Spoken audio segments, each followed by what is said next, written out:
Gentlemen, Mr. Matt Cox. Oh yes, woo. Right, so yeah. Steve asked me if I could do a talk on Indegu, and since we're not allowed to try and sell stuff, I've had to come up with something else. But I work for Indegu. The directors, sorry, this isn't ideal, but the directors, there's two of us. You may have met the other one. The other one is Tracy Jones. Just for your reference, the good-looking, sexy one is stood next to Tracy there. Has anybody met Tracy? Oh, two people. Okay. Our background: we were teachers. We were both teachers. I was originally a programmer and then became a teacher, and then moved into e-learning. Tracy was a program manager for training within OGL in Kidderminster, and then she moved into teaching, and then moved into e-learning. So we both come from sort of corporate background to then into education, to do e-learning, and thought we'd go out on our own to bring it to the masses, and that's what we did in 2018. So we are 6 years old this year. In fact, 1st of March was our birthday. No, 1st of May was our birthday. We work with lots of people. I know it's not very big, you're not meant to read it for long. We work with lots of people, we'll work with anyone. At the end of the day, we are online after all. So our biggest client is Food Standards Agency. We work with one-man bands, we work with councils, we work with police, companies, charities, etc. We will work with anybody. Interestingly, I was talking to Grace earlier, a bit of audience participation, see, a bit of the teacher coming out. Worked with Grace, talked with Grace earlier, and she said it was difficult the first year, and it was for us as well. And we had to take on various other jobs, such as modelling, which I'm not particularly proud of, and music videos, and we also starred in some remakes of quite popular films. There's Tracy. There's me again. Tracy, and our most popular film, of course, was Austin Powers' remake. So yeah, I mean, basically the beginning was difficult. So yeah, for those of you just starting out, yeah, stick with it. It does get better. But Steve has built this up, which is good, because like all girls, I like to disappoint people, and so the title is How to Future-Proof Your Business. That may be a bit misleading, shall we say. Why do we learn? Anybody? Yeah, there's our audience participation as well. You can talk, it's not TV. Knowledge. To gain knowledge, yeah, exactly. That's all it is. It's not a difficult question. It is a chance to improve our knowledge and skills. That's why we learn, generally. And there is a picture of Tracy doing some e-learning on her favourite things, shoes and alcohol. Out of interest, how many people here have done some learning recently? Oh, you see, quite a few. How many people here have done some learning that's not related to business?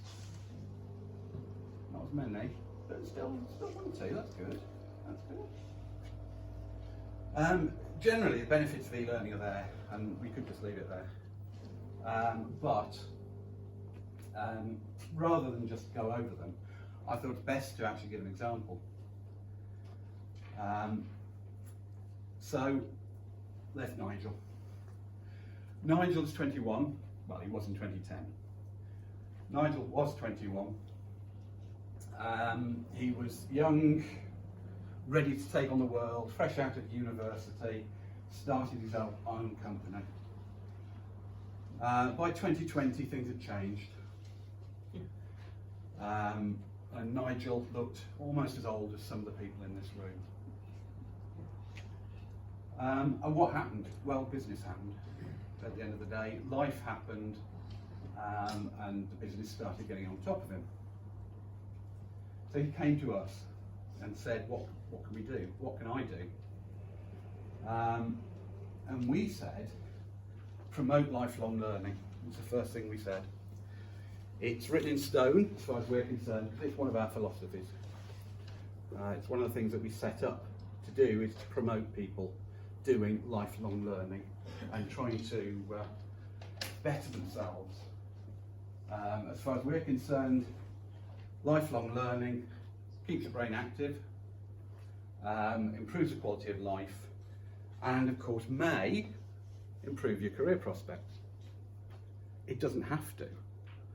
Which is why I asked how many people just did something that's not related to work.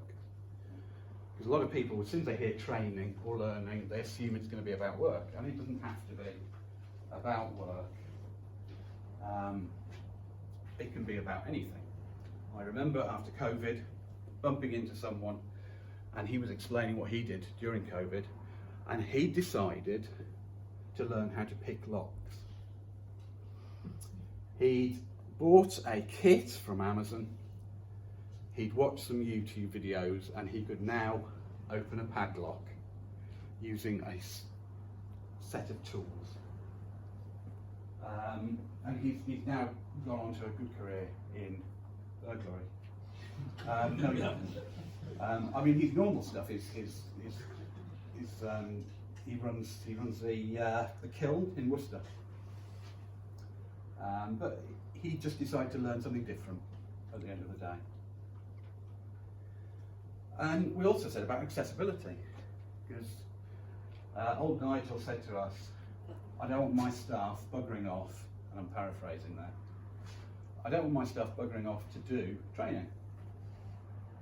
Does anybody remember in the 80s, because I'm that old, what the tagline was with Martini? Anytime, any place. It was indeed. It was indeed. I was hoping there'd be more, so I'm slightly depressed now. You just know who the alcoholic is. I find that hard Draw to the line at believe. Martini. It was any time, anywhere, any place, anywhere. Which is, in e-learning terms, we often hear the term Martini learning. Because e-learning can be anytime, any place, anywhere. It's flexible, so you can do a bit and then stop and then go back to it. As long as you've got an internet connection, you can do it. Sitting on the train, on the bus, not driving the car, at home, at work, when you're at the hairdressers, mainly for girls, that one. Wherever you want. And of course, there's no geographical boundaries. So we said, you don't have to worry about them buggering off to do training. They can do it anywhere, anytime. To which he raised a small smile, thinking they could do it in their own time. Adaptability. We said about employees becoming more adaptable as things have to change in this sort of PC world that we live in. People have had to change the way they work and what they do. As people in HR will know, things that you used to be able to say, you can't. I still try. They do. What to say? Dance like no one's watching, but not apparently with your cock out. Is that correct? So yeah, so people have had to adapt because we just won't accept what used to be acceptable. And so we said, you know, you can upskill your employees, which is good. You can give them new skills. You can reskill them based on your company if things are changing. He runs a burger company, by the way. So he can reskill them in if some new technology comes in, a new oven, a new grill, whatever burger companies have in the background, I don't know. And it makes your employees feel valued, that you're investing in them. And the last one was scalability. And we said e-learning grows with your workforce. So you might start off with a small company, one shop, as he did. That was it. He could keep on top of things because he had 2 or 3 employees. That was it. But then he opened another shop and another and another. And of course, they're in different places, different towns, etc. And we said, well, with e-learning, you don't have to worry about that because it's accessible to them. It's cost effective. You don't have to keep sending them places or gathering them in one place. So it won't cost you much. You can do the same training over and over again. For the HR people in the room, it's also data driven. You can see who's done what, when, and do nice reports, bring it up at appraisals that they haven't done, whatever courses that they should have done. And it allows, and you'll see this with things like McDonald's, a constant message. If you go into a McDonald's anywhere in the world and order a Big Mac, it will be the same. It'll be the same quality because that's what they do. Big Mac is Big Mac. They have a constant message. So I know what you're thinking. No. So what happened with Nigel? Well, Nigel embraced this. He implemented e-learning. He brought it into his company. It was an investment to start with, obviously. But he found he had greater flexibility because he could retrain employees at a moment's notice. You could just ask them to do a certain course and they do it, and they do it in their own time. There was no waiting for a cohort of people, there was no going somewhere. They were much more flexible in what they were doing. And he found that people weren't leaving. Hospitality is notorious for people leaving and going off and doing other things. People weren't leaving. They were happier, basically. They felt that he was invested in them, he was interested in them, so therefore they should stay, and they were gaining new skills. It was also a second income because he managed to then sell some of the courses that he'd created to other hospitality venues who paid for it.